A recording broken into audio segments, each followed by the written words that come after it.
Investment casting, also known as lost wax casting, is a manufacturing process that has been used for thousands of years. It involves creating a wax pattern of the desired part, coating the pattern in ceramic or other materials to create the mold, and then melting the wax out of the mold before pouring in molten metal to create the final product. Here are some ways investment casting has changed the world. Improved manufacturing.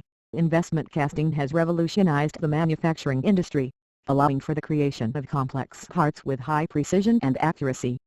This has led to improved quality, reduced costs, and increased efficiency in various industries. Wide range of applications.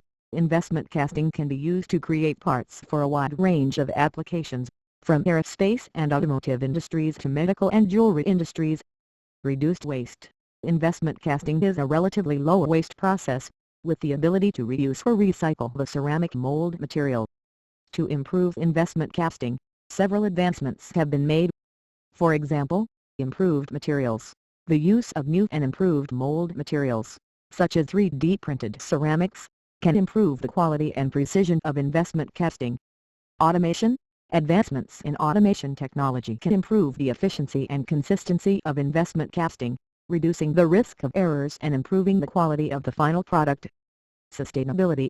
Investment casting can be improved by implementing more sustainable practices, such as using renewable energy sources, reducing waste, and recycling materials. Quality control. Advanced techniques for quality control, such as X-ray inspection and other non-destructive testing methods, can ensure the highest level of quality for investment casting products. In summary, investment casting has had a significant impact on the manufacturing industry, improving efficiency, reducing costs, and providing a versatile tool for a wide range of applications. To improve investment casting, advancements in materials, automation, sustainability, and quality control can be implemented to further enhance the process.